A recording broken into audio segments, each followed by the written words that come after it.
Bell अगर स्वीकृत होता है तो ठीक है, नहीं तो हम सेशन में जाएंगे। के साथ इसका कोई एविडेंस नहीं है। सरकार ने आरोप आरोप लगाने से क्या होता है, न्यायालय साक्ष्य चाहती है, अगर साक्ष्य होगा तो प्रस्तुत करें।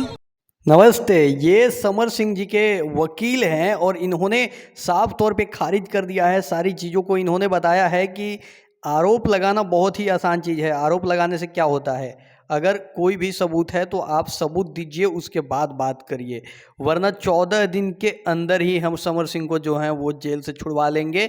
अगर हमारा यहाँ पे हमने बेल फाइल किया है, अगर हुआ तो हुआ, नहीं तो हम आगे बढ़ेंगे, आगे देखेंगे। तो साफ तौर पे इन्होंने ये बात कह दिया है कि भाई समर सिंह के खिलाफ जो है वो एक भी सबूत नहीं है।